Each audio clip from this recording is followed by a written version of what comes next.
continente africano é um dos mais secos. Ele também tem os rios mais magníficos: o Congo, o Nilo, o Zambeze e o Grumete.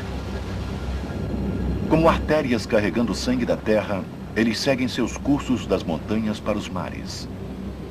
Talvez as majestosas cataratas de Vitória possam ser vistas como uma das mais belas expressões do poder de um rio.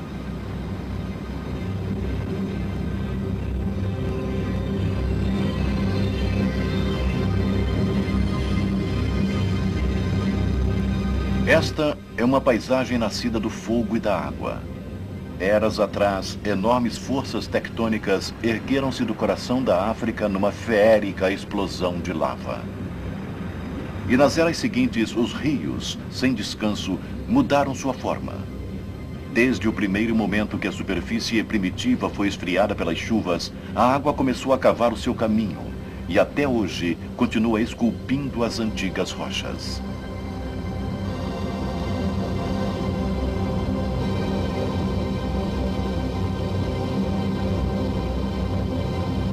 A água também modela a vida dos que vivem aqui. Não poderia haver vida sem água. E desde o começo, os rios atraíram as incontáveis criaturas que são a herança da África.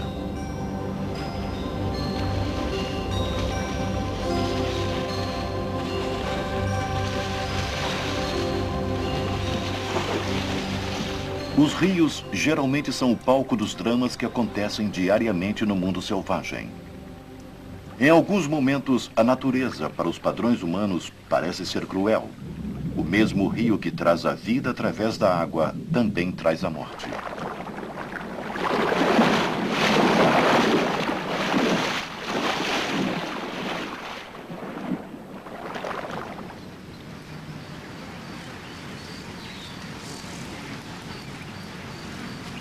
Existe um rio na África que não é o maior nem o mais longo, mas é o que carrega mais vida e mais morte.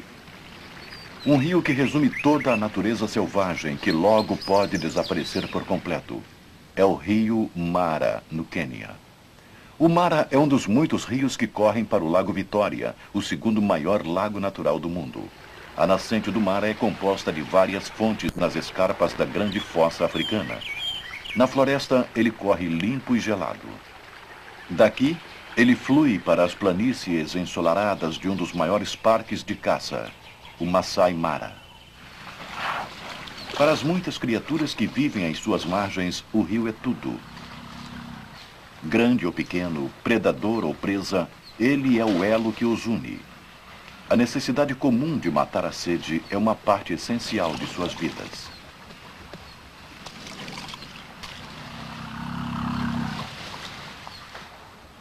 Quando as chuvas são boas, os animais se espalham bebendo em poças. Mas isto aqui é a África, e as poças logo secarão.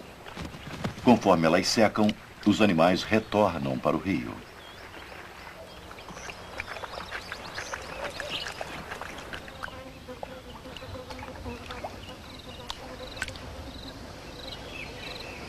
O rio é um sistema dinâmico, sempre mutável. Está sempre alterando sua forma. Os bancos de areia estão sempre desviando seu curso, e as enchentes escavam suas margens, derrubando árvores e deixando para trás paredes muito inclinadas e quase intransponíveis.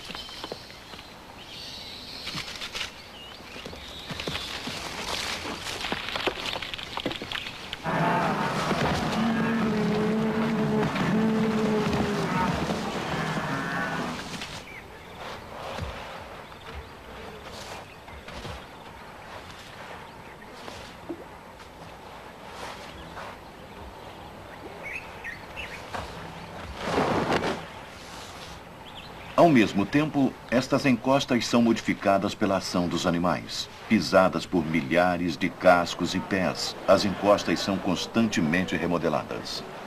Os hipopótamos têm uma parte importante neste processo.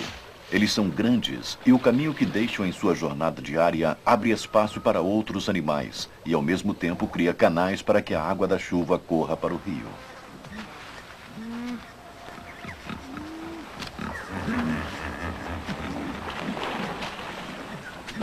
A margem, que é a área entre a água e o barranco, é um local de alimentação muito rico.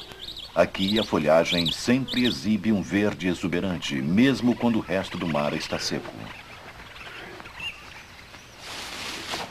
Para os elefantes, o rio é um lugar para comer, beber e ir embora, porque eles têm poucos inimigos além do homem.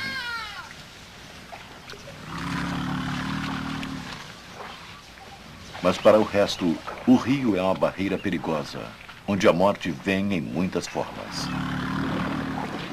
Poucos animais selvagens morrem por causas naturais. Para a maioria, a vida é uma luta constante, buscando adiar seu inevitável fim violento. O sucesso ou fracasso de muitas espécies depende de sua habilidade em desenvolver técnicas de sobrevivência. Os crocodilos podem armar uma emboscada, mas as zebras são rápidas e fortes.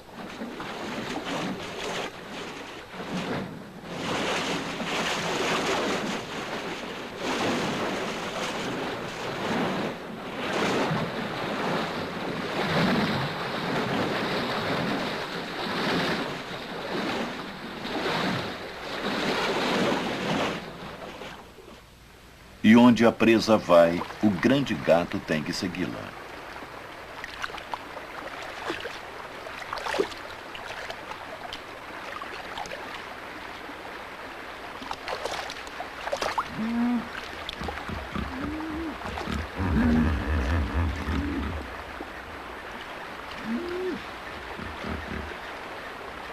E mesmo a leoa mantém um olhar atento sobre os crocodilos que se aquecem ao sol.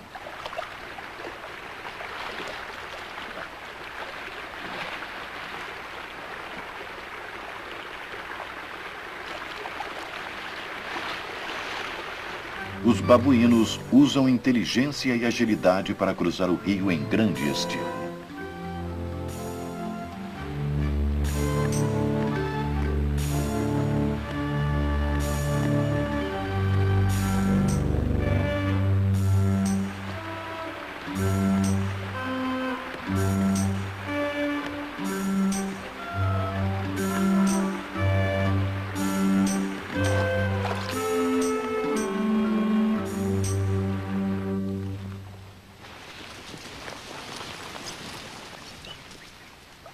John Varty, fotógrafo da vida selvagem, diz que as cenas seguintes são as mais impressionantes já vistas de um ataque de crocodilos.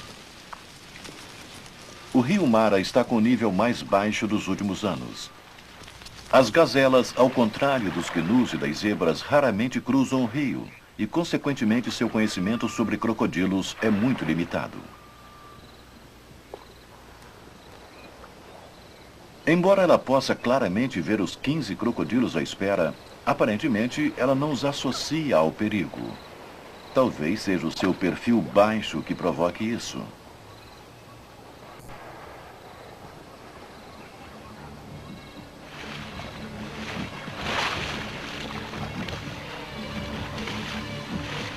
Quando ela entra no rio, o hábito de andar em manada é tão forte que as outras as seguem para uma morte quase certa.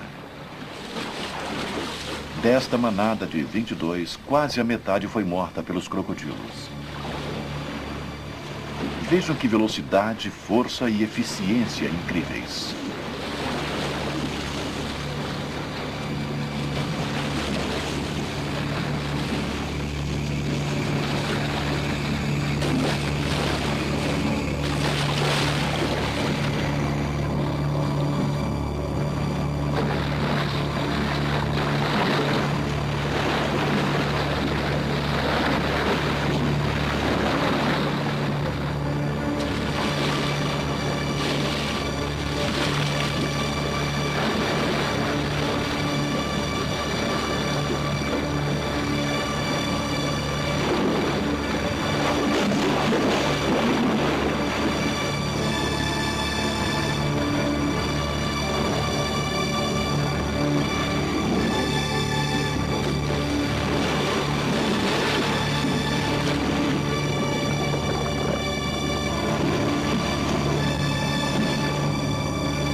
crocodilos têm fortes dentes cilíndricos e cônicos cilíndricos.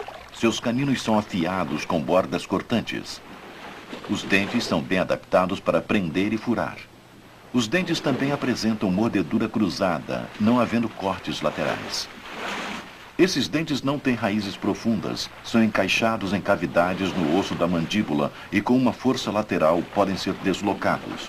Para resolver este problema, 2 ou mais crocodilos seguram a presa e um deles faz um giro com o corpo para arrancar um pedaço. Por causa disso, os crocodilos têm que engolir a maior parte de sua comida inteira. Isso é conseguido levantando e movimentando a cabeça para que os pedaços possam escorregar goela abaixo. Poderosos ácidos digestivos cuidam dos ossos, chifres, pelos e cascos. Os crocodilos são ectotérmicos, o que significa que eles têm uma capacidade limitada em controlar a temperatura do corpo. Eles passam a maior parte de seu tempo tomando sol. Quando seu corpo está bem aquecido, abrem a boca num bocejo para eliminar o excesso de calor através da língua. Ao mesmo tempo, elevam a cabeça para proteger o cérebro do superaquecimento, inclinando-a em relação ao sol. Os crocodilos também são capazes de absorver calor em forma de energia solar, através da superfície da língua. Se ficar muito quente, eles se protegem na sombra ou voltam para a água. Os crocodilos estão perfeitamente adaptados ao seu ambiente aquático. Seus membros podem ser pressionados contra o corpo para criar uma linha hidrodinâmica. Os poderosos movimentos laterais de sua cauda podem impulsioná-los dentro da água a uma velocidade considerável quando necessário.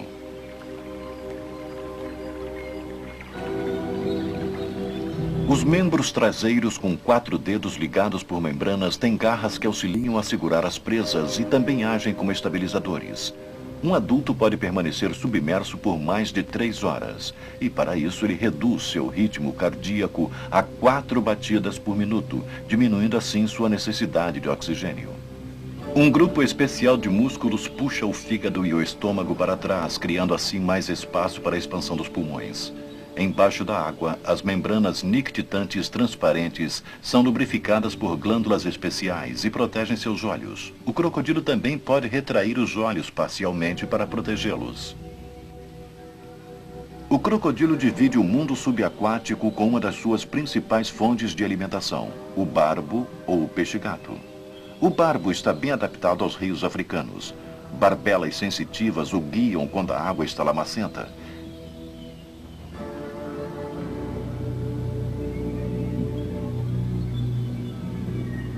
Ele é um peixe ósseo com membros rudimentares que o auxiliam a escapar das poças que secam e o permitem procurar água nos tempos de seca. Os peixes-gatos são predadores vorazes e comedores de carniça. E sem o crocodilo eles poderiam ficar muito grandes para os outros predadores. Como sempre acontece, o relacionamento tem 2 lados. O barbo frequentemente rouba uma parte das vítimas dos crocodilos.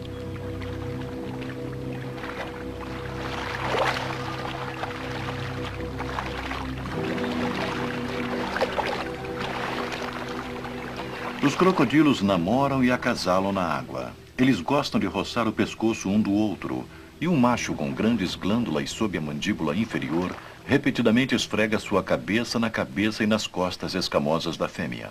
Com este movimento, ele libera uma secreção que lembra o almíscar, um estímulo olfativo que excita a fêmea. Ela demonstra sua aceitação levantando a cabeça e rosnando. Este comportamento vem antes do acasalamento.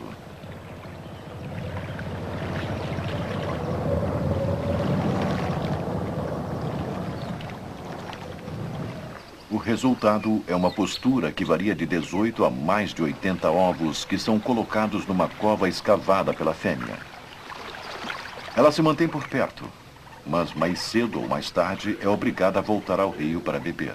Neste momento, mangustos, texugos, porcos selvagens, babuínos e hienas podem desenterrar os ovos. Mas o varano é o predador mais eficiente. E em toda a África ele destrói mais da metade de todos os ovos postos.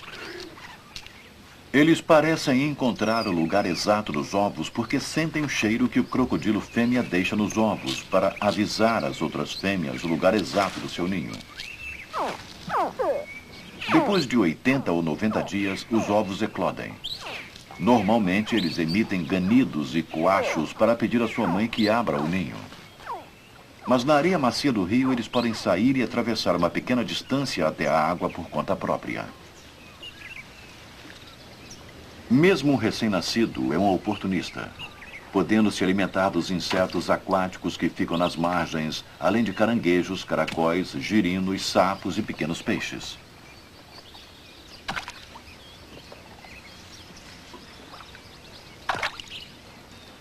Apesar dos crocodilos viverem 100 anos, o primeiro ano é o mais crítico. Os filhotes têm que aprender a se defender das aves predadoras. Mesmo uma águia pescadora abre mão da sua dieta de peixes se ela puder pegar um bebê crocodilo. Este estudo em câmara lenta mostra que a natureza desenvolveu as habilidades de voo que hoje os homens usam quando também vão para o ar.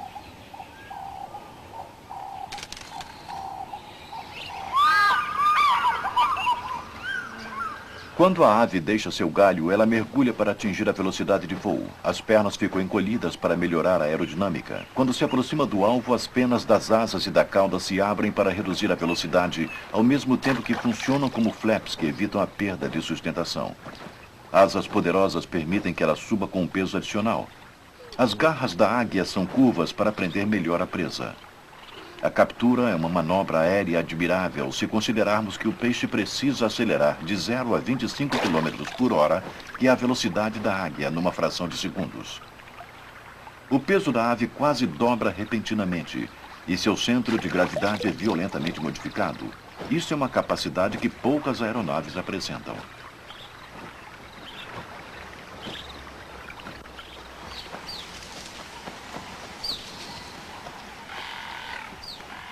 Proezas aéreas de outro tipo são desempenhadas pelo martim pescador malhado, com seu voo parecido com o de um helicóptero. A despeito dos movimentos vigorosos, ele mantém a cabeça perfeitamente imóvel, assim pode mirar sua presa com precisão. Depois de algum tempo, ele reajusta sua mira para compensar a refração da água. Por causa da energia gasta na pesca, o martim pescador precisa pegar uma quantidade considerável de peixes todos os dias. Na natureza, a competição garante que todos os recursos sejam usados ao máximo. Muitos pássaros vivem dentro ou próximo do rio. Cada um desenvolveu sua própria técnica de alimentação, e desta maneira cada nicho ecológico é preenchido. Os hipopótamos passam a maior parte de suas vidas na água. Eles são animais grandes. Um macho adulto pode chegar a 2 toneladas. Mas eles têm a pele sensível e só podem tolerar uma pequena exposição ao sol antes que tenham que voltar para o rio. Provavelmente é o único animal da Terra que produz o chamado suor de sangue. Os hipopótamos estão bem adaptados à vida do rio. Seus olhos são protuberantes para ficar acima da superfície da água e músculos especiais fecham suas narinas quando estão submersos. Debaixo da água, as orelhas se dobram para dentro das cavidades protetoras. Eles podem ficar até 5 minutos debaixo d'água. Seus pés não são membranosos e por isso eles não nadam e sim correm pelo fundo do rio. Isso beneficia o rio, porque os sedimentos são revolvidos e depois carregados pela água. Dessa maneira, eles ajudam a manter o rio limpo. Os filhotes nascem normalmente em águas rasas com mais ou menos 50 quilos. A gestação de 8 meses é surpreendentemente curta. É a metade da gestação de um rinoceronte. Como seus pais, o filhote não flutua, então viaja nas costas da mãe.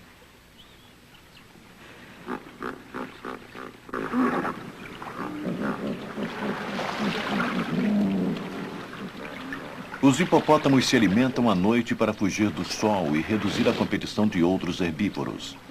Fêmeas com filhotes são selvagemente protetoras.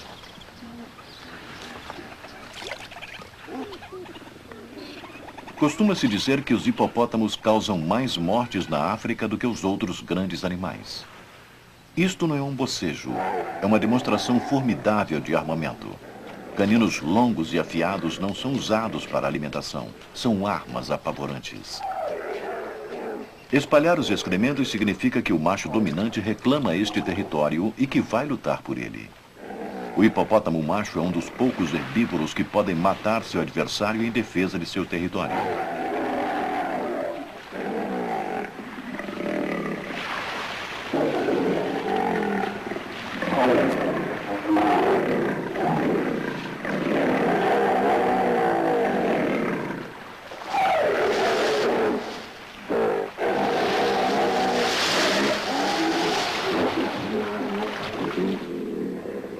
Um hipopótamo adulto é mais do que um rival do mesmo nível para a maioria dos crocodilos.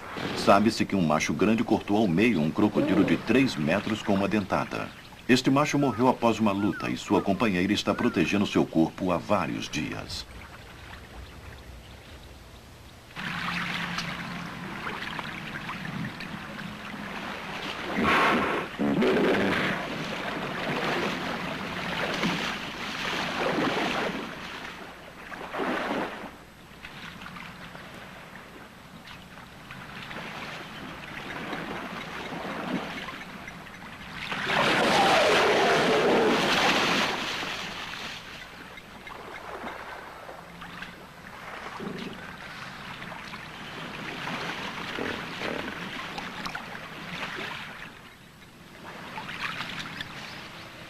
Mas uma criatura como o crocodilo, que vive 100 anos, tem tempo para ser paciente. Mais cedo ou mais tarde, a fêmea tem que sair do rio para se alimentar. E neste momento, o crocodilo mostra a sua função de carniceiro na ecologia do rio. O couro grosso e resistente o obriga a procurar as partes mais macias do corpo. Em casos como este, a alimentação é organizada e cada crocodilo espera a sua vez.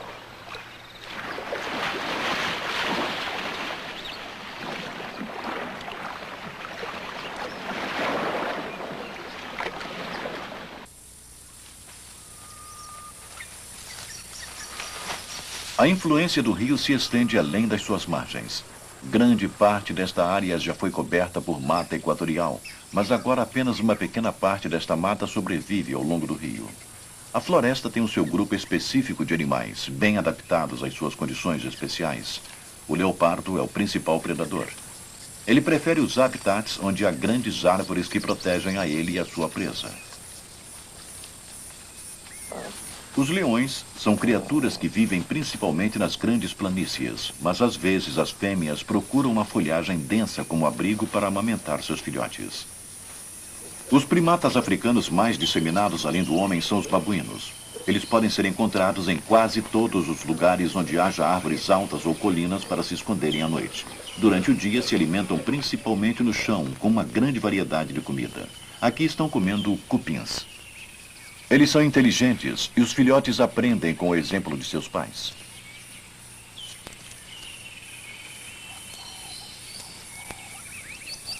A águia caça nas margens da floresta. Ela pode pesar até 6 quilos e pode facilmente caçar um jovem impala. Estas aves poderosas são conhecidas por caçar animais de até 20 quilos.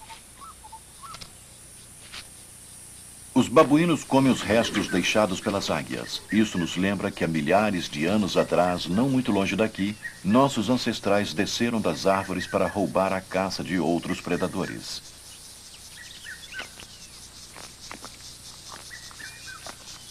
Em outro lugar da floresta, uma águia serpentária enfrenta uma naja africana. É um confronto entre as presas venenosas da naja e as garras da águia.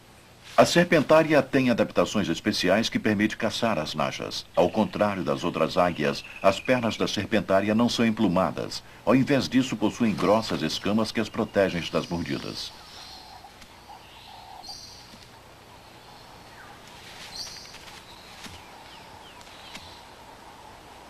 Na natureza, nada é estático. Cada organismo passa por um ciclo de vida e morte como parte da sobrevivência das espécies. Mesmo as árvores da floresta estão sujeitas às leis da natureza. O rio é o centro de um ecossistema maior. Ele é cercado por florestas e planícies. O equilíbrio entre as duas está constantemente mudando, e os agentes desta mudança são o fogo e os elefantes. Apesar da população de elefantes na África ter se reduzido drasticamente, aqui no Parque Mara, sua população vem aumentando desde 1984.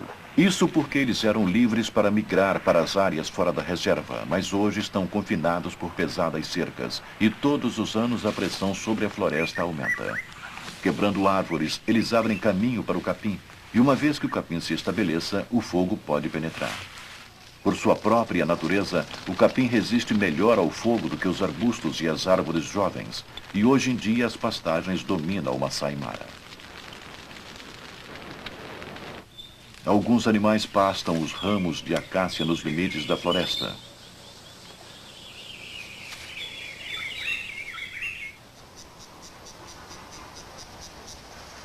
O Parque Mara já teve um grande número de rinocerontes negros, mas hoje as cercas reduziram seu número a apenas 30. Longas pernas elevam a betarda cori acima do capim, assim ela pode ver seus inimigos.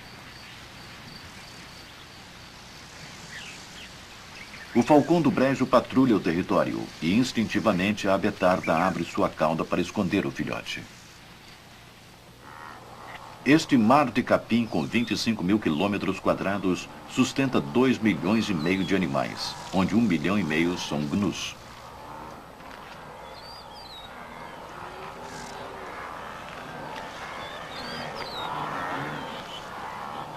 Cada espécie desenvolveu sua própria estratégia de alimentação. Isto não só reduz a competição, como garante a utilização máxima dos recursos. As zebras, por exemplo, pastam o capim mais longo e fibroso, e neste processo elas expõem as folhas ricas em proteínas que são as preferidas dos gnus. A grama também se adaptou. Ela só cresce bem quando é intensamente pastada. Desta maneira, nesta relação simbiótica, o animal se beneficia da grama e a grama se beneficia do animal. O resultado é um sistema que é conhecido como um dos mais produtivos do mundo. Durante o período da seca, os machos lutam pelo direito de ser o pai da próxima geração. O ciclo de suas vidas é controlado pelas chuvas e sua procriação é planejada de modo que seus filhotes nasçam na mesma época do capim tenro da próxima estação.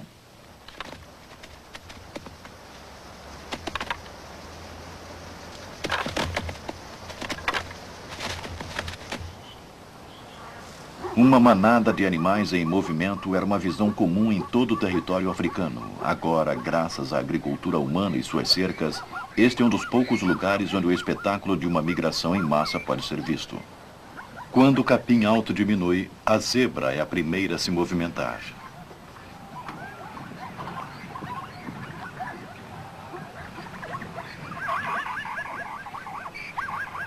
E seguindo as manadas, vai o leão. Antes, eles podiam ser vistos na floresta, mas agora têm a mesma cor do capim seco e podem se camuflar. O rio é uma barreira estendida ao longo das rotas de migração.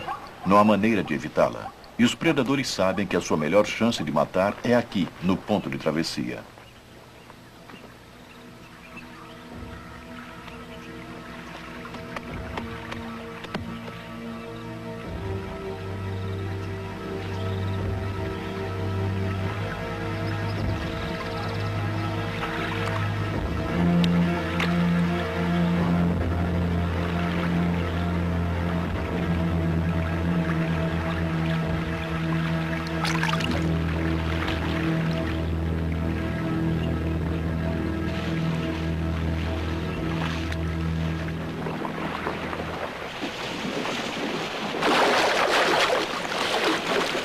Com 330 quilos, a zebra é um animal difícil de ser derrubado por um crocodilo, especialmente se a manada se mantiver junta na água.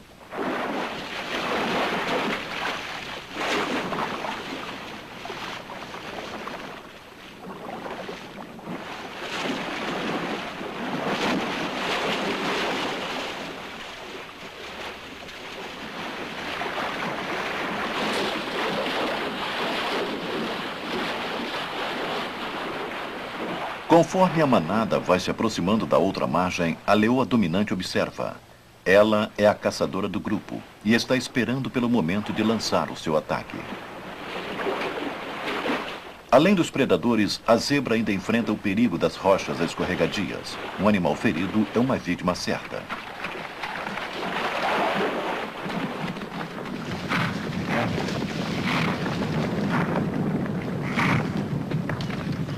John Vart diz que estas cenas ilustram claramente como os grandes predadores arriscam a vida durante uma caçada.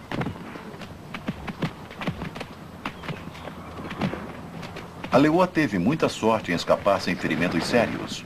Ela está visivelmente abalada com o incidente. John Vart seguiu este grupo por 21 dias e, apesar de fazer muitos ataques contra as zebras migrantes, a fêmea líder parece ter perdido sua autoconfiança. O medo dos cascos voadores a fez hesitar nos últimos instantes de cada tentativa.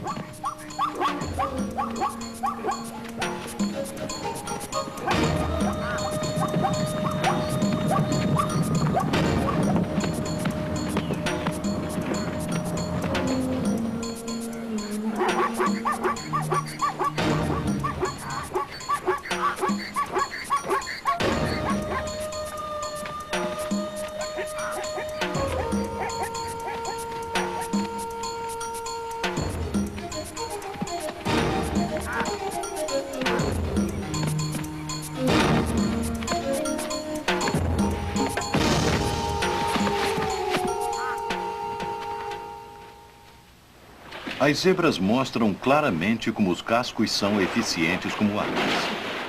Pode ter sido coincidência, mas há 2 dias encontramos um crocodilo morto não muito longe, rio abaixo. Desta vez a leoa parece desesperada. Algumas outras leoas jovens se juntam a ela, mas elas não têm experiência.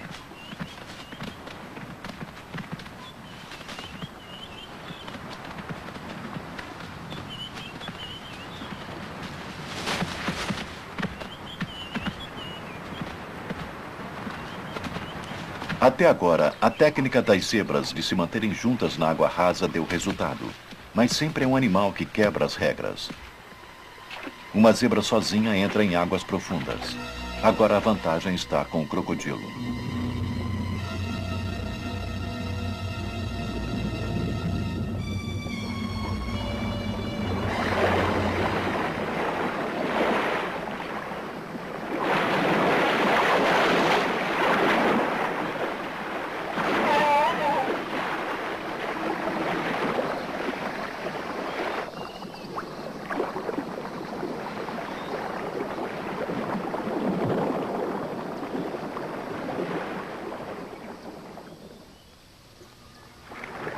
O sucesso do crocodilo divide a manada. O pânico leva esta zebra para águas profundas, onde pode ser atacada por baixo.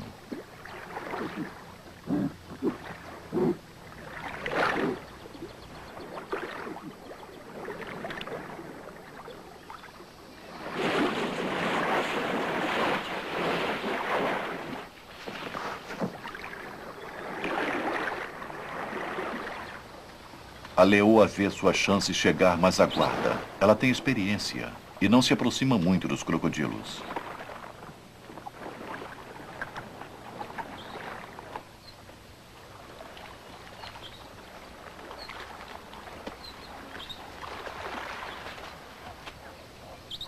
Mas o drama ainda não terminou. Rio abaixo, uma zebra fêmea que foi atacada está morta.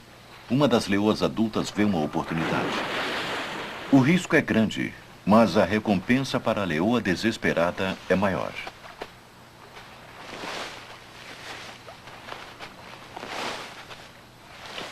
Rio acima, um frenesi de alimentação acontece entre os crocodilos.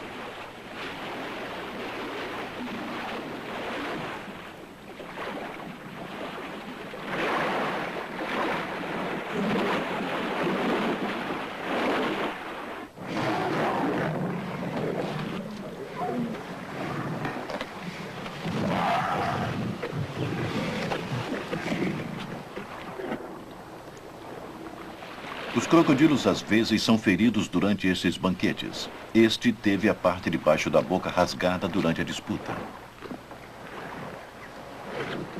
Uma jovem zebra não dura muito entre um bando de leões famintos, mas eles logo terão outras oportunidades. A migração dos gnus está para começar.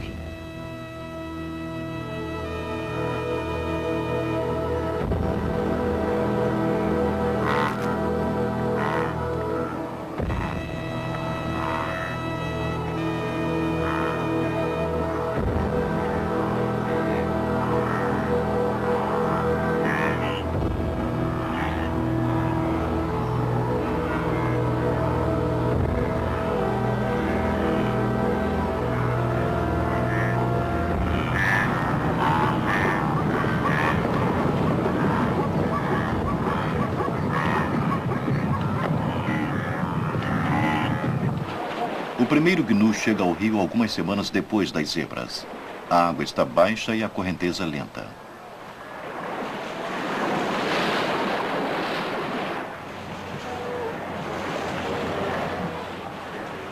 Contudo, a África está sempre mudando. O rio de amanhã não será o mesmo de hoje.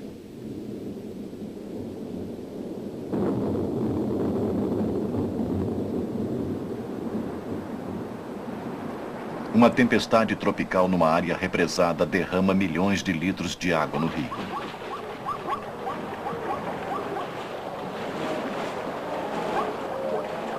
No início faz pouca diferença, mas à noite o rio começa a subir. Agora os últimos a chegar precisam nadar muito mais. A força das águas os afasta do ponto normal de saída.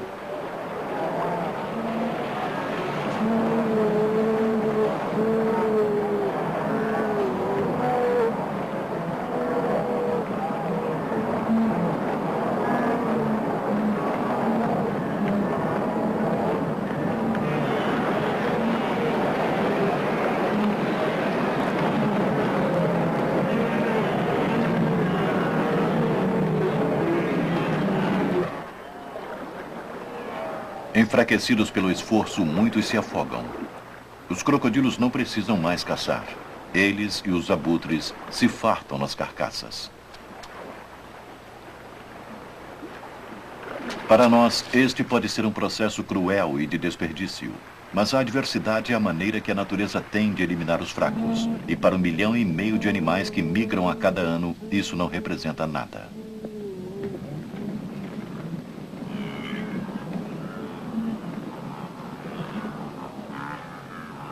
Agora existem milhares de gnus pastando perto do rio. A terrível lembrança do seu quase encontro com a morte já está se apagando e a leoa recupera sua autoconfiança.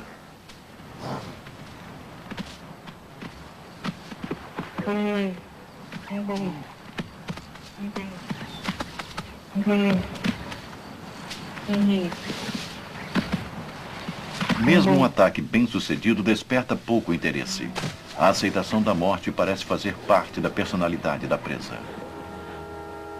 Muitos dos gnus chegaram e ficarão aqui até que seja a hora de rumar outra vez em direção ao sul. O ciclo da vida está completo. Muitos foram perdidos pelo caminho, mas assim como as chuvas tornam a grama verde, a natureza trabalha para recuperar seus números.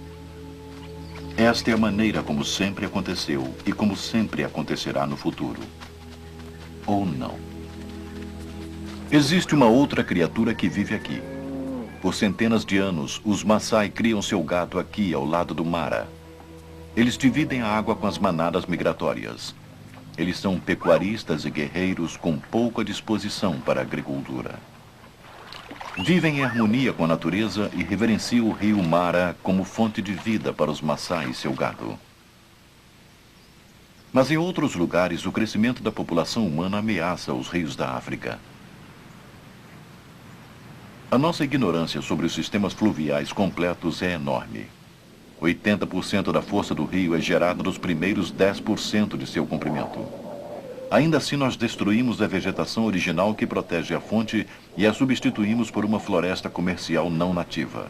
E em nossa voracidade, plantamos bem na margem do rio. Em 1930, o rio Ramadipa, na África do Sul, corria tão claro e forte que as pessoas lutaram judicialmente por suas águas. Depois, nos anos 50, florestas de eucaliptos foram plantadas logo acima da margem do rio. O rio era assim, e hoje está assim. Os pesquisadores afirmam que cada eucalipto suga 300 litros de água subterrânea por dia.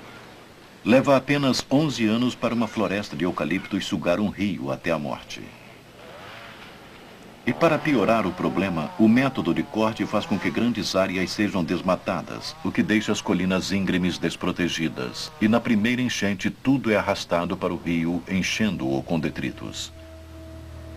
Florestas de apenas uma cultura são mais vulneráveis ao fogo e provocam o mesmo efeito.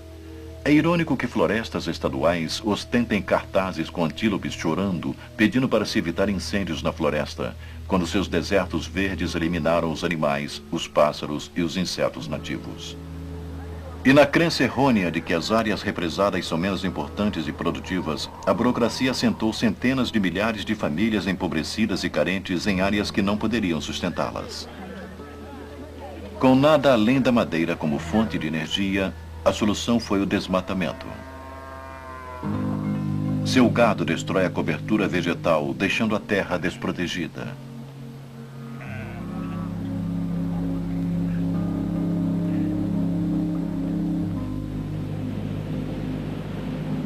Quando chove, a terra fértil que levou 10.000 anos para se formar é levada em uma só enxurrada.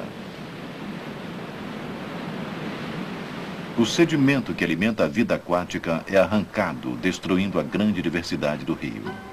Quando a enchente termina, deixa atrás de si um sistema totalmente entupido de lama.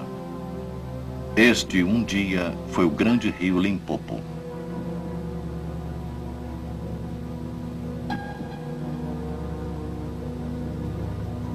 As piscinas profundas, lar dos crocodilos e hipopótamos, desapareceram.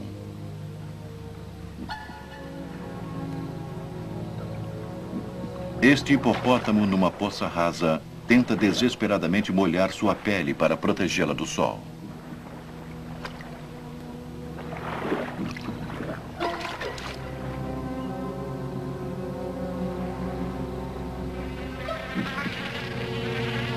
Sem a vegetação para agir como esponja, o rio que corria permanentemente, agora, ora está seco, ora está transbordando. O que antes era um rio limpo, hoje é uma série de poças estagnadas. Desinteria e cólera aparecem nessas condições anti-higiênicas. Tipicamente usamos a tecnologia para tratar os sintomas e não as causas. Instituições bancárias ambientalmente ignorantes financiaram a construção de grandes barragens. Acima do muro, água. E abaixo, nada. Esquecemos que a mesma quantia poderia ter sido usada para recuperar os danos causados ao ambiente que originaram este problema, em primeiro lugar.